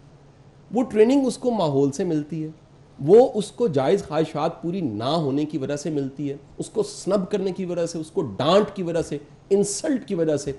वो तमाम प्रॉब्लम्स जो बच्चों की बलोगत के साथ शुरू होते हैं, वालदैन को एड्रेस करने चाहिए, वालदैन नहीं करते। मुझे बताइए ना, जब वालदैन एड्रेस नहीं करेंगे तो बच्चा दीवार पे लिखे हुए इश्तिहार को फाइनल समझेगा। बिल्कुल सही कह रहे हैं। जब वालदैन एड्रेस नहीं करेंगे तो गलत जो किताबचा मिलता है वो उसको अपील करेगा। जब वालदैन एड्रेस नहीं करेंगे तो स्कूल के वो अनाड़ी और बेवकूफ दोस्त उसके बेस्ट मेंटोर बन जाएंगे और गलत इंफॉर्मेशन देंगे, बच्चों का मुस्तकबिल तबाह हो जाएगा। वजह क्या है? वो तमाम चीजें जो माँ को या बाप को एड्रेस करनी चाहिए थी, उन्होंने एड्रेस नहीं की। और फिर जब एड्रेस नहीं की, आपने सिमत नहीं बताई, तो फिर कोई भी सिमत बताएगा वो ठीक लगेगी। सो नतीजा ये है कि सारे माशरे में जगह जगह पॉकेट्स मौजूद है। वो पॉकेट्स एक ऐसी फ्रस्ट्रेशन जन्म देती हैं, पैदा करती हैं कि ये सारे के सारी हमारी यंगस्टर्स जो नस्ल है ये बेसिमत हो जाती है, बिल्कुल आप ये हरासर बन जाती बिल्कुल है। आप और ये आपको एक और भी क्लास मिलेगी, आपको 50s प्लस में ऐसे लोग मिलेंगे जो हम ऐसे पंजाबी में उनको ठरकी कहते हैं। अब मैं उसके अलावा अच्छा वर्ड इसलिए नहीं मैं सिलेक्ट कर पाऊंगा कि इंग्लिश में जाऊंगा तो मज़ा नहीं आएगा, उर्दू में पता नहीं उसको क्या कहते होंगे, लेकिन आप देखिए वो आपको जगह जगह मिलेंगे जिनकी उम्र, जिनके अपने बच्चे जवान हो गए हैं लेकिन उनके अंदर नदीदापन पाया जाता है, उनकी आंख में बेहयाई है। अच्छा, मैं आपकी हेल्प इसलिए लूंगा कि आप मेरी बड़ी ताबेदार बहन हो और एक ओबीडियंट स्टूडेंट भी हो मेरी। शुक्रिया। मैं ये कहूंगा जितना जल्दी एक फीमेल को पता लगता है बंदा ठीक नहीं है, बंदे को नहीं पता लगता। बिल्कुल आप सही यहाँ के गेस्ट बैठते हैं ना, रोज गेस्ट बैठते हैं, बिल्कुल आप सही आपको पता लग जाता है ये बंदा ठीक नहीं है। बिल्कुल आप वो हम स्क्रीन पे जो मर्जी दिखा दें, वैसे सारी अच्छे होते होंगे लेकिन मैं वैसे तजुर्बतन बता रहा हूँ कि वजह क्या है, आपको पता लग जाता है यार ये हयादार बंदा नहीं है, ये बंदा भरा हुआ है, ये बंदा मजबूत है, ये बंदा किरदार वाला है, इसकी आंख साफ है, इसकी सोच ठीक है। क्योंकि वो बात जो मर्द को शायद 10 मिनट में पता लगती है दूसरे के बारे में, औरत को सेकंड के 10वें ये अल्लाह ताला की तरफ से ही बिल्कुल पता लग जाती है। तो आप देखते हैं कि एक बड़ी उम्र के लोगों में ये वजह क्या है, फिर अगेन आ जाते हैं वो माहौल, वो घर, वो सिस्टम जिसने वो फ्रस्ट्रेशन दी। बिल्कुल आप सही कह रहे हैं। हम इन चीजों को डिस्कस करना भी गलत समझते हैं, जबकि अगर एक तरफ हम देखें तो वो सेगमेंट के लोग हैं जो कि फैशन के नाम पर बहुत ज़्यादा मतलब खुला माहौल भी देखते हैं, लेकिन उसके बावजूद आप किसी प्लेटफॉर्म पे बैठ के इस तरह की चीज़ों को डिस्कस करना गलत समझते हैं। क्यों? देखिए, माशरे में जो हैप्पीनेस के करीब करीब जाऊं, अगर दीनदारी का वर्ड इस्तेमाल करूं तो इत्मीनान कल्ब, वो इत्मीनान कल्ब, सेटिस्फेक्शन जो कि दीन भी इनकरेज करता है, उसका मानी क्या है, फ्रस्ट्रेशन या प्लायर का मानी क्या है, जरा फर्क देख लीजिएगा। एक ऐसा वाकया जो हो चुका, अगर उसकी याद आपको नादिम करती है, शर्मिंदा करती है, गिल्ट देती है, वो प्लायर था। और एक ऐसा वाकया जिसको याद करके खुशी होती है, क्या यार खूबसूरत वक्त था, वो आपकी सेटिस्फेक्शन और हैप्पीनेस। हमने फ्रस्ट्रेशन के सोर्स बढ़ा दिए, प्लायर के सोर्स बढ़ा दिए, सही कह रहे हैं। हमने इस कम्युनिकेशन के तूफान को संभाला नहीं। आप अब तो सेल फोन घर से नहीं निकाल सकते, सही कह रहे हैं, स्कूल से नहीं निकाल सकते, यूनिवर्सिटी से नहीं निकाल सकते। क्यों? इस पे एजुकेशन आ गई, इतना जिंदगी का जरूरी हिस्सा बना लिया है कि आप कहीं से भी इसको खत्म नहीं कर सकते। जितना मर्जी आप इन्विजिलेट कर लीजिए, प्रॉक्टर बन जाइए, मॉनिटर बनिए, आंख रखिए, जब तक किसी के अंदर खुद ईमान नहीं है, अल्लाह पे भरोसा नहीं है, खौफ खुदा नहीं है, वो इन चीजों से नहीं बच सकता। क्योंकि ये तो आपके घरों में घुस गई। फ्लड तो आया, ये इंफॉर्मेशन टेक्नोलॉजी का, आईटी का ये फ्लड आया, सब घरों में घुस गया। बच वो सकता है जो खुद मजबूत है। और हम बदकिस्मती देखिए, हमने बच्चों को महंगे स्कूल दे दिए, बेहतरीन निसाब, बेहतरीन ट्यूटर्स दे दिए, ईमान नहीं दिया, तरबियत नहीं दी, और फिर हम कहते हैं बच जाए। कैसे बचे? पॉसिबल ही नहीं है।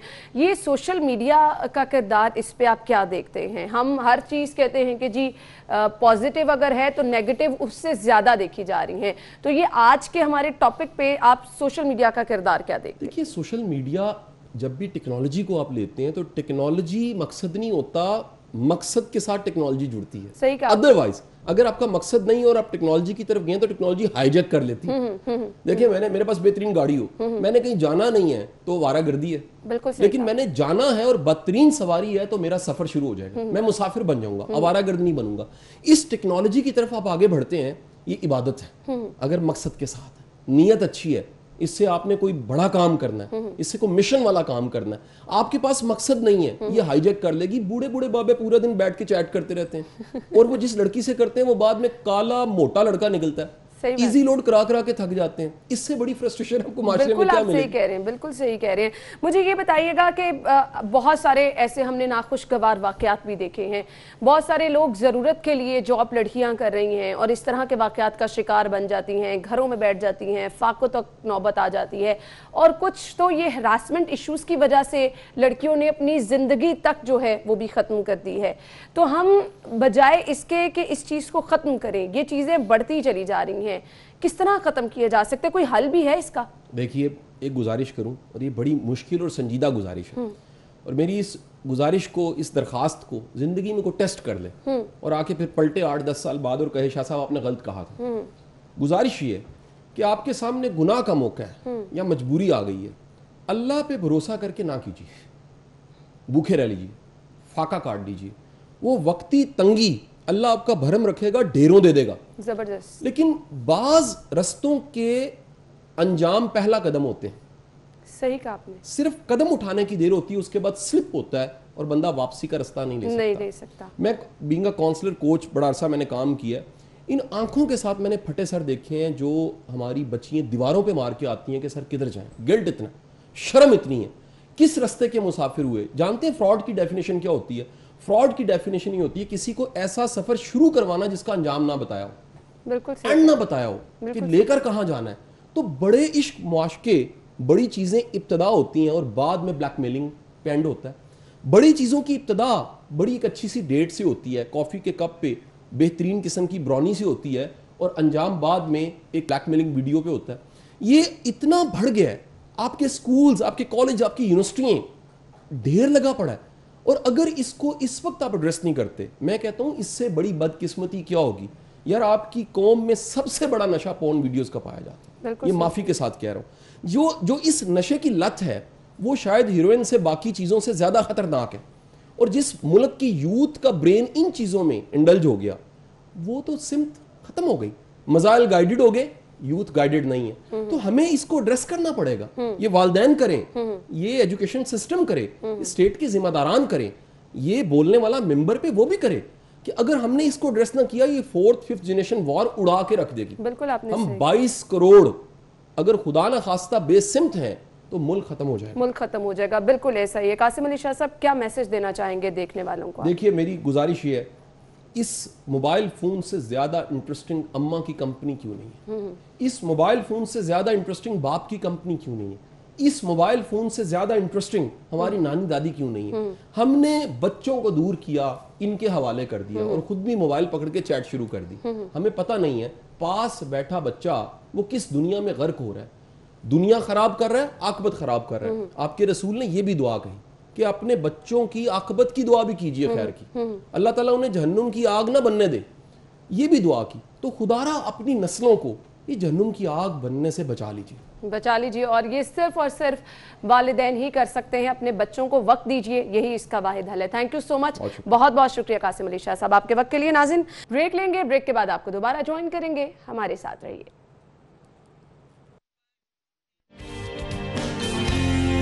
स्टूडियो में आपको एक बार फिर से खुश आमदीद कहेंगे। और अब जो चीज़ हम डिस्कस करने वाले हैं, बहुत सारे लोगों के मैसेजेस आते रहते हैं कि इस बारे में बात कीजिए।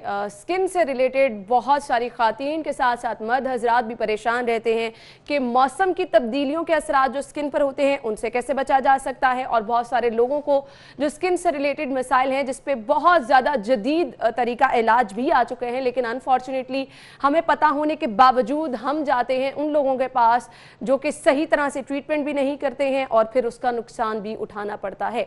तो प्रोग्राम के आगाज में ही मैं सजेस्ट करना चाहूंगी, आपकी स्किन का मामला है, इस पे बिल्कुल कॉम्प्रोमाइज नहीं करना चाहिए। आपको देखभाल के डॉक्टर का इंतखाब करना चाहिए और फिर जाना चाहिए।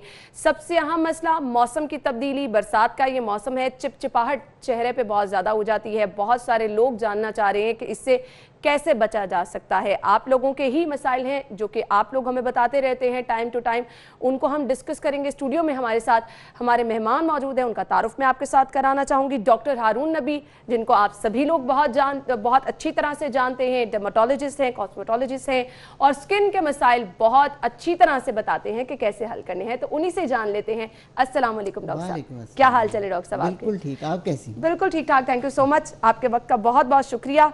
आगाज कर लेते हैं कुछ मौसम के हवाले से ही। आजकल बारिशें हो रही हैं और आपको पता है कि इस मौसम में स्किन जो है वो बहुत ज़्यादा चिपचिपी हो जाती है। बहुत सारे लोगों का ये सवाल है, पहले बताइए ऐसा होता क्यों है? जी, असल में आजकल के मौसम में सबसे ज़्यादा मसला होता है कि ह्यूमिडिटी, जितनी ज़्यादा ह्यूमिडिटी होगी उतनी स्किन चिपचिप ज़्यादा करेगी और ये सबसे ज़्यादा प्रॉब्लम है। और इसमें यह है कि चूँकि हमें रिपीटेड फेस वॉश की आदत नहीं होती, तो इस मौसम में स्पेशली जो ये 2 महीने हैं, अगस्त और सितंबर, क्योंकि अब सितंबर शुरू हो गया तो इसमें ये ह्यूमिडिटी कम होना शुरू हो जाएगी। अगस्त जो है वो सबसे पीक मौसम होता है, एंड जुलाई और अगस्त, और शुरू के जो सितंबर के दिन होते हैं। तो इसके लिए मैं आप सबको रिकमेंड करूँगा कि कम से कम दिन में अपनी रूटीन थोड़ी सी चेंज कर दें कि जो फेस वॉश है वो ज़रा वो यूज़ करें जो ऑयल फ्री हो। और दूसरी बात ये है कि कम से कम 2-3 दफ़ा फेस वॉश यूज़ करें, क्लिनजर यूज़ करें, और जो प्रोडक्ट्स हैं ना अपनी उनको फ़ौरन चेंज कर लिया करें वेदर के हिसाब से, वेदर के हिसाब से। और जब जिस तरह ही अब ये चिपचिप मौसम आता है या हाई ह्यूमिड वेदर आता है तो आप अपने जो फेस पे ऑयली क्रीम्स लगाना कम कर दें। सबसे ज़्यादा 2 चीज़ें हम यूज़ करते हैं, एक तो सन ब्लॉक है। तो सन ब्लॉक के लिए अब लकीली हमारे पास बहुत सारे ऐसे सन ब्लॉक हैं जो बेस की फॉर्म में आते हैं, तो आप वो बेस फॉर्म वाले सन ब्लॉक यूज़ करना शुरू करें। तो उससे ये कि फेस पे एक तो पाउडरी इफेक्ट बड़ा अच्छा आता है, और दूसरा वो जो एक सफोकेटेड फीलिंग है वो नहीं आती, बिल्कुल ऐसे, और पोर्स भी क्लॉग नहीं होते, एक्नी का चांस कम हो जाता है। तो एक तो अपनी रूटीन बना लें। इसी तरह जो नाइट क्रीम है, नाइट क्रीम जो है इस मौसम में अगर आप विटामिन सी या रेटिनॉल बेस्ड कोई या AHA BHA पेस्ट कोई प्रोडक्ट यूज़ करना शुरू करें एट नाइट, तो वो आपकी स्किन को मज़ीद बेहतर कर देगी। सही। अच्छा डॉक्टर साहब, पिंपल इस मौसम में बहुत ज़्यादा हो जाते हैं, और हम देखते हैं वो लोग जिनकी स्किन ड्राई भी है, मौसम की तब्दीली, आपने कहा प्रोडक्ट आपको चेंज करनी है, लेकिन पिंपल्स जब निकल जाते हैं तो उससे किस तरह से? जी, उसमें 2 चीज़ें हमारे पास, 2 प्रॉब्लम हैं आजकल के हिसाब से। एक प्रॉब्लम तो है जो पेंडेमिक कोरोना की वजह से हर वक्त हम मास्क लेते हैं, पहनते हैं, तो उसकी वजह से भी एक स्किन को ब्रीदिंग नहीं मिलती और क्लॉग हो जाती है, उसकी वजह से इरिटेशन और एक्नी काफ़ी कॉमन है। और वैसे भी जैसे मैंने बताया कि ह्यूमिड हॉट वेदर और प्लस मास्क कम्बिनेशन की वजह से एक्नी बहुत कॉमन होती है। तो इसके लिए सबसे इम्पॉर्टेंट चीज़ है कि कुछ टॉपिकल एंटीबायोटिक जिस तरह क्लिंडामाइसिन है, या आप अपने जो करीबी डर्मेटोलॉजिस्ट हैं उनसे मशवरा करके एक सबसे पहली लेयर जो आप बनाएं वो इस टॉपिकल एंटीबायोटिक लोशन की है, और फिर ऊपर सन ब्लॉक, और फिर आप मास्क लगाएं तो इंशाल्लाह। मेरी अपनी स्किन बहुत ज्यादा ड्राई है और इस मौसम में मुझे भी ये 2 दिन से पिंपल निकल गया और मैं एक्चुअली परेशान हो रही हूँ। एक्चुअली मैंने भी ये देखा समटाइम्स कि एक पिंपल जान का अजाब बन जाता है। ऐसे ही तो और स्पेशली वो लोग जिन्हें हर वक्त स्क्रीन पे आना होता है, स्क्रीन भी बहुत बड़ी आपका एक वजह से कहते हैं एक हाई मैग्निफिकेशन स्क्रीन हो जाती है।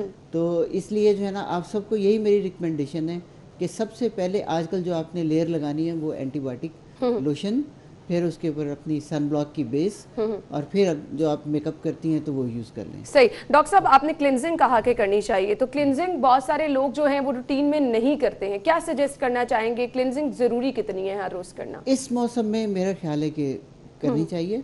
सर्दियों में बहुत कोई ख़ास ज़रूरत नहीं होती, और मेरे ख्याल है समर में थोड़ी इसलिए ज़रूरी होती है कि सारा दिन वो जैसे कहते हैं पसीना और डस्ट, ये सब चीज़ें मैक्सिमम होती हैं इस मौसम में हमारे कंट्री में।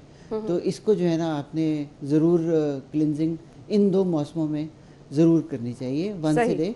और वैसे फेस वॉश चूँकि हमारा डेली रूटीन में अगर हम वही 5 टाइम्स वाला रखें तो उसमें तो फिर आपको किसी एक्स्ट्रा क्लिनजिंग की जरूरत नहीं रहती। बिल्कुल आपने सही कहा, 5 टाइम अगर आप मुंह धो लें अच्छी तरह से तो वो फिर एक्स्ट्रा क्लिनजिंग की आपको ज़रूरत ही नहीं पड़ती है।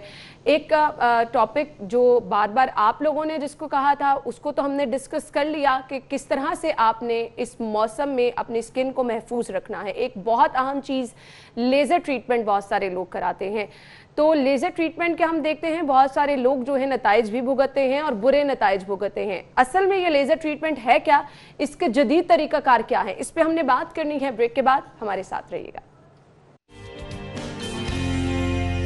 डॉक्टर साहब, लेज़र ट्रीटमेंट बहुत सारे हैं, कोविड के बाद कुछ जिद्दत जो आई है लेज़र ट्रीटमेंट में, लोगों को भी आप सजेस्ट करना चाहेंगे? क्योंकि लेज़र ट्रीटमेंट के बारे में जब भी बात होती है लोग डर भी जाते हैं, महफूज भी हो और जदीद भी हो, कौन सा तरीका है? जी, आजकल जो हमारे पास लग रहा था कि पेंडेमिक के बाद लाइफ ज़रा स्टैटिक हो जाएगी, लेकिन अल्हम्दुलिल्लाह everybody is coming back to work as well as innovations. तो अब जो हमारे पास 2 नई इनोवेशन ट्रीटमेंट जो आई हैं, वो एक है क्रायोफेशियल, जिसके बारे में आपको मैं ज़रूर बताना चाहूँगा। और ये क्रायोफेशियल पहले हमेशा हम बात करते थे लेज़र से हीटिंग की बात करते थे, और अब जो नई बात हम कर रहे हैं वो टेक्निक हम अपने नाज़रीन को दिखा भी रहे हैं। डॉक्टर साहब बताइएगा ये है क्या? और ये एक क्रायोफेशियल है जिसमें आप देख रहे हैं कि हम एक लिक्विड नाइट्रोजन होती है उसकी ये लेटेस्ट थेरेपी आई है, और ये without any laser, without any heat, just cooling of the skin है। और इसमें हम स्किन की टाइटनेस, फ्रेशनेस, पोर्स, एक्नी और जबरदस्त। PIH उसको ट्रीट कर सकते हैं। कोई डाउन टाइम नहीं है, 4 to 6 ट्रीटमेंट होती हैं और इससे पेशेंट को बहुत अच्छा एक अब फील ये आती बहुत है। देखने में जबरदस्त लग रहा है। मुझे ये बताएगा किन लोगों को इसकी जरूरत पड़ती है, क्योंकि अक्सर हम वो स्किन को अच्छा करने के चक्कर में जरूरत नहीं भी है तो करवा रहे हैं। किन लोगों को इसकी जरूरत है और इसका ट्रीटमेंट प्लान आगे क्या होता है? जी, इसका ट्रीटमेंट प्लान हमारे पास ये होता है कि ये 6 ट्रीटमेंट का एक ट्रीटमेंट प्लान होता है, ठीक है। और 2 वीक्स अपार्ट हम ये ट्रीट करते हैं। और इसकी सबसे खूबसूरत बात ये है कि बहुत सारे लोग जो लेजर से डरते हैं, ये ट्रीटमेंट उनके लिए बहुत मुफीद है। सही। और you can get excellent results. और लेकिन हर ट्रीटमेंट की एक बात याद रखें, हर ट्रीटमेंट हर पेशेंट के लिए मुफीद नहीं होता। बिल्कुल, हमें पेशेंट को सिलेक्ट करना होता है, देख के सजेस्ट करना और पड़ता उसके है कि मुताबिक। आपको। तो आपने ये नहीं है कि ये नया ट्रीटमेंट आया तो ये करना है, हम करवा लें। करवा के छोड़ेंगे। तो ये है कि हर पेशेंट के लिए एक प्रॉपर इंडिकेशन होती है। अगर वो पेशेंट इसके लिए बेस्ट कैंडिडेट है तो ये बहुत अच्छा ट्रीटमेंट है। तो डॉक्टर साहब मुझे ये बताएगा किन लोगों को आप ये सजेस्ट करते हैं? स्किन पे आपकी कौन सी ऐसी चीजें हैं जिसको देख के ये ट्रीटमेंट सजेस्ट किया जाए? ये बेसिकली जो है ना, 2 चीज़ें हैं कि एक तो नेचुरल कोलेजन प्रोडक्शन के लिए, और दूसरा जो यंगर जनरेशन है जो चाहती है कि हम लेज़र ना करें और स्किन फ्रेश हो जाए और पोर्स मिनिमाइज हो जाए, कुछ एक्नी ट्रीट हो जाए, लेकिन लेज़र भी नहीं होना चाहिए। और we are fed up of peels और हाइड्रा फेशियल्स और माइक्रोडर्माब्रेन। तो ये उसके लिए सबसे जो आजकल वर्ल्ड ओवर लेटेस्ट डिवाइस है वो ये क्रायो फेशियल और क्रायो पेंगुइन के नाम से बहुत पॉपुलर है। चले जी, ये बहुत जबरदस्त है। और वो लोग जो कि परेशान हैं अपने स्किन के मिसाइल की वजह से, डॉक्टर साहब ने मेंशन किया है, वो लोग जिन जिन लोगों को डॉक्टर साहब ने मेंशन किया है कि ज़रूरत इस चीज़ की है वो करवा सकते हैं। एक और ट्रीटमेंट है डॉक्टर साहब, वो अपने क्लिनिक में कर रहे हैं, हम आपके साथ शेयर भी करेंगे और चाहेंगे कि डॉक्टर साहब उसके बारे में भी बताएं। जी, मैं चाहूँगी वीडियो दिखाइएगा। जी, ये अभी एक और लेटेस्ट ट्रीटमेंट जो है ये हाईफीमी है, इसको ये नया शुरू हुआ है ट्रीटमेंट। और इसमें बेसिकली क्या होता है कि आप अपने मसल्स को बिल्ड करते हैं। अच्छा। आजकल जो एक फैशन नया ट्रेंड है कि मसल बिल्ड हो जाए, और हमारा ये भी ड्रीम होता है कि विदाउट एक्सरसाइज हो जाए। बिल्कुल तो ऐसे ये नया अगर आप देखें तो इसमें ये इलेक्ट्रोमैग्नेटिक फील्ड्स क्रिएट होते हैं और इससे हम मसल की कॉन्ट्रैक्शन बिल्ड करते हैं। और इससे आप समझें कि आप यानी 6 महीनों वाली मेहनत आपको नहीं करनी पड़ती और उससे ये हम जो है विदाउट एनी एक्सरसाइज। और ये जो दूसरी एक आपको चेयर इसमें नजर आ रही है, ये फीमेल्स में एक कॉमन प्रॉब्लम होता है स्ट्रेस यूरिनरी इनकॉन्टिनेंस, कि उनको ये सबसे बड़ा प्रॉब्लम है और इसका हमारे पास कोई ऐसा ट्रीटमेंट भी नहीं है। तो ये इसके लिए नया लेजर डिवाइस है, नॉन सर्जिकल। सही। और इसमें just you have to sit on the chair और ये इलेक्ट्रोमैग्नेटिक फील्ड्स आपके पेल्विक मसल फ्लोर्स को टाइटन अप कर देते हैं। उससे ये प्रॉब्लम है ये भी बहुत अच्छा सॉल्व हो जाता है विदाउट एनी सर्जरी। तो ये अभी हमारे पास 2 नए डिवाइसेस हैं, तो एक उससे जो है ना हम पेशेंट्स को काफ़ी हेल्प आउट कर सकते हैं। डॉक्टर साहब मसल्स वाला बताइएगा, ये बहुत ज़बरदस्त मुझे चीज़ लगी है और लोगों के लिए नहीं भी है, क्योंकि मैंने तो एक्सरसाइज करते लोगों को महीने पे देखा है कि आप अपनी डाइट पे अलहदा कॉम्प्रोमाइज़ कर रहे हैं। तो ये कितनी सिटिंग्स में आपको कराना पड़ता है, इसका क्या तरीक़ेकार होता है और क्या फिर इसके साथ कुछ एहतियात भी करनी पड़ती है? इसके 4 to 6 ट्रीटमेंट हैं। ठीक है। और ये एक kick start to your lifestyle है और टू योर एक किस्म के गेम चेंजर उन लोगों के लिए, एथलीट्स के लिए कि जो वर्जिश कर करके थक चुके होते हैं या जो वर्जिश करना चाहते हैं और 6 पैक्स निकालना चाहते हैं, या अपने वो जैसे कहते हैं बाइसेप्स या डोले शोले दिखाना चाहते हैं, तो उनके लिए ये बहुत अच्छा एक डिवाइस है। इसके भी 4 to 6 ट्रीटमेंट होते हैं और उसमें ये होता है 1 to 2 वीक से पार्ट हम ये एक ट्रीटमेंट करते हैं। तो इससे ना सिर्फ मसल बिल्ड होते हैं बल्कि 16% ऑफ योर फैट लेयर वो भी कम होती जाती है। अच्छा। तो आपके मसल शो अप भी ज्यादा होते हैं। डॉक्टर साहब इससे तो बहुत सारे लोग फिर वो जो कि फैट रिड्यूस करना चाहते हैं, मोटापा कम करना चाहते हैं, ऐसा ना हो वो ये देख के आपसे रब्ता करना शुरू कर दें। जो फैट के लिए अलग से भी एक डिवाइस है, लेकिन हम इन 2 ट्रीटमेंट्स को अब इकट्ठा किया करेंगे ताकि अब मसल भी बिल्ट हो जाए। और स्पेशली जो मैंने देखा कि जो मैं इसको कहता हूँ कि जनरेशन Z या यंग जनरेशन है जिनको अपने मसल कट्स दिखाने का बड़ा शौक है, कि इवन गर्ल्स मैं देखता हूँ छोटी लड़कियां भी हैं तो वो भी अपने मसल कट्स बनाना चाहती हैं, और तो उसके लिए बहुत अच्छा डिवाइस है। डॉक्टर साहब कोई साइड इफेक्ट इसके हैं? साइड इफेक्ट ये है कि लोग इसके बारे में जो भी हमारे लेज़र ट्रीटमेंट हैं उनके बारे में एक ख्याल समझ करते हैं कि शायद अब ये ट्रीटमेंट हो गया तो ये लाइफ लॉन्ग चलेगा। तो एक बात याद रख लें, नथिंग इज़ परमानेंट, और हर ट्रीटमेंट जो है उसकी एक लाइफ होती है। अगर कोई भी डॉक्टर या कोई भी बंदा आपको कहे ये परमानेंट है, तो इसके रिजल्ट परमानेंट हैं, तो आप यू कैन जस्ट गूगल, ठीक है, तो वहाँ गूगल का सहारा लें।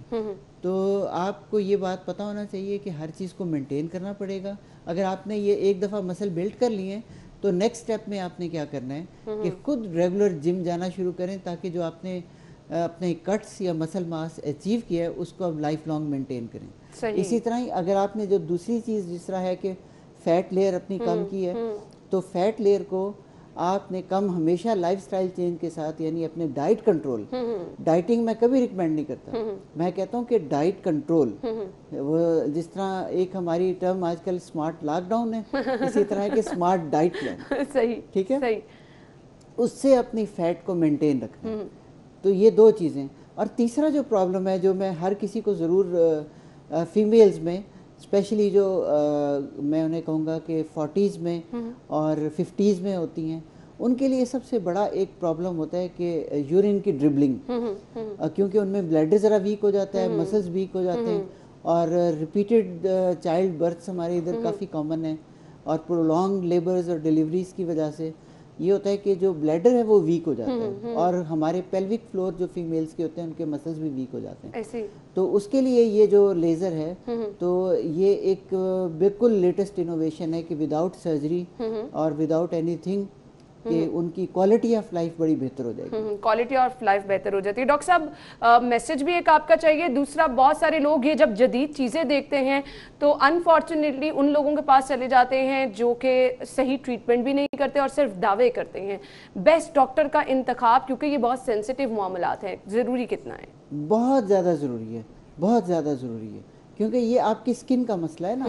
और इसके लिए देखिए, मैं आपको हर दफ़ा ये प्रोग्राम में बात ज़रूर करता हूँ कि हमेशा एक सर्टिफाइड डर्मेटोलॉजिस्ट के पास जाएं, और इसके लिए हम Pakistan academy association of dermatology है, उसमें आप जाके गूगल कर सकते हैं कि ये बंदा सर्टिफाइड डर्मेटोलॉजिस्ट है या नहीं है, या आप अपने डॉक्टर के क्रेडेंशियल पूछें कि ये सर्टिफाइड डर्मेटोलॉजिस्ट है या नहीं। ये दो ट्रीटमेंट हैं, ये सिर्फ दो लोग कर सकते हैं, या सर्टिफाइड डर्मेटोलॉजिस्ट या फिर सर्टिफाइड प्लास्टिक सर्जन। सही, ठीक है। इसके अलावा जितने भी लोग हैं, आइडियली अब गवर्नमेंट भी ये प्लान कर रही है कि इस तरह की जितनी भी फैसिलिटीज़ हैं उनको वार्न किया जाए, या फिर उस जगह पे एक सर्टिफाइड डर्मेटोलॉजिस्ट का फिजिकली प्रेजेंट होना ज़रूरी हो। बिल्कुल आपने कि आप, ताकि वो डॉक्टर रिस्पॉन्सिबल हो कि जी आपने इस पेशेंट को ट्रीट कराया है, तो अब आप बताएं कि आपकी क्या रिस्पॉन्सिबिलिटी थी, कि आपने वो फुलफिल की है या नहीं। तो काइंडली जहाँ भी जाएँ तो वहाँ से पहले डॉक्टर से पूछें, कि टेक्नीशियन से तो बिल्कुल ही आप अवॉइड करें, बिल्कुल, और बेशक वो आपको कहें हम फुली ट्रेंड हैं, उनसे तो आप अवॉइड करें। Certified dermatologist, certified plastic surgeon, क्योंकि ये मामलात ऐसे नहीं हैं कि आप इस पे जो है कॉम्प्रोमाइज़ करें, और अगर आप पहली दफ़ा कहीं जा रहे हैं तो अपने डॉक्टर का इंतखाब सोच समझ के कीजिए, जान लीजिए, और फिर इस तरह के ट्रीटमेंट कराइए। मैसेज क्या देना चाहेंगे डॉक्टर साहब देखने वालों को? नए ट्रीटमेंट से फौरी फैसिनेट होने की ज़रूरत नहीं, अपने डॉक्टर से मशवरा करें, और जो आपके डॉक्टर आपको सही मशवरा देंगे, क्योंकि उनके साथ आपने काफ़ी देर लाइफ लॉन्ग चलना होता है, और उसके मुताबिक फिर अपना ट्रीटमेंट प्लान लें, और डायरेक्ट गूगल से मशवरा लेना बंद कर दें। डॉक्टर गूगल को हर चीज़ पता नहीं होती, आपके डर्मेटोलॉजिस्ट डॉक्टर गूगल से बेहतर जानते हैं। बिल्कुल ऐसे ही है, जो चीज़ आप सामने देख के बता सकते हैं उसका तो कोई ऑल्टरनेट है ही नहीं। Thank you so much doctor साहब, बहुत बहुत शुक्रिया आपके वक्त के लिए। नाज़रीन, ब्रेक लेंगे, ब्रेक के बाद आपको दोबारा ज्वाइन करेंगे, आप हमारे साथ रहिएगा। सब्जियों की फ़रोख्त को यकीनी बनाएं ताकि आम शहरियों को, आम सार्फिन को किसी हद तक कुछ जो है वो रिलीफ मिल सके। जबकि अगर बात कीजिए ब्रायलर की कीमत की, तो गुज़िश्ता रोज़ की निस्बत आज मुर्गी के गोश्त की कीमत में 7 रुपये फ़ी किलो का इजाफा कर दिया गया, जिसके बाद शहर में मुर्गी का गोश्त 165 रुपये फ़ी किलो में फ़रोख्त किया जा रहा है। जबकि फार्मी अंडे जो हैं उसकी कीमत में भी इजाफे का सिलसिला जारी है, और आज मज़ीद 1 रुपये महंगे होने के बाद शहर में फार्मी अंडे 127 रुपये फ़ी दर्जन तक जा पहुंचे। ठीक है, thank you so much Hasan, आप हमारे साथ मौजूद थे। सब्जियों की कीमतें आपने बताई, मीट रेट्स क्या हैं? ज़ेनिथ शॉप पे अगर आप जाएंगे, यहाँ पे बीफ पर केजी अवेलेबल है 450 रुपये में, और बीफ मिन्स आपको पर केजी मिलेगा 850 रुपीज़ में। और इसके बाद मटन यहाँ पे पर केजी आपको मिलेगा 1350 रुपये में। मटन मिन्स आप खरीद सकेंगे 1650 रुपये में। गवर्नमेंट रेट के मुताबिक जिंदा मुर्गी 114 रुपये में मिलेगी आपको मार्केट में, और इसका बना हुआ गोश्त आपको मिलेगा 165 रुपये में।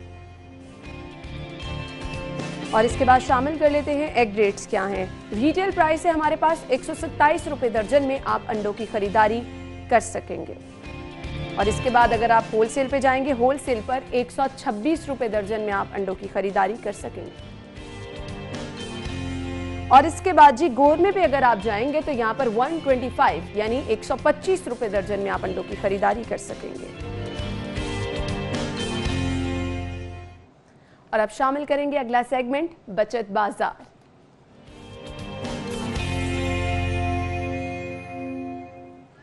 सेल्स कहाँ लगी हैं, आप कहाँ जा सकते हैं, सेल से फायदा उठा सकते हैं। स्टाइलो शूज यहाँ पर अगर आप जाएंगे अप टू 51% ऑफ है, आप जा सकते हैं और खरीदारी कर सकते हैं। और इसके बाद जी वर्दा पे अगर आप जाएंगे अप टू 40% ऑफ है, यहाँ पर भी आप जाकर खरीदारी कर सकते हैं।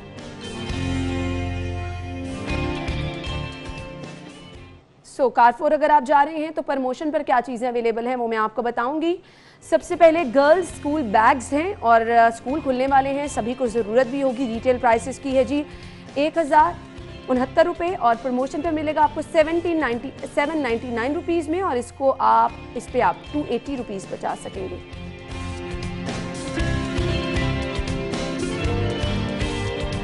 इसके बाद है जी एल्यूमिनियम वाटर बॉटल और इसकी कीमत है जी 729 यानी 729 रुपये। प्रमोशन पर आपको मिलेगा 619 रुपये में, 110 रुपये इस पे आप बचा सकें।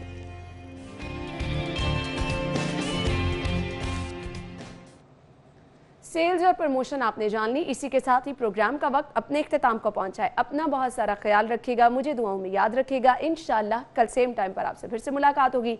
इजाज़त दीजिए, अल्लाह हाफ़िज़।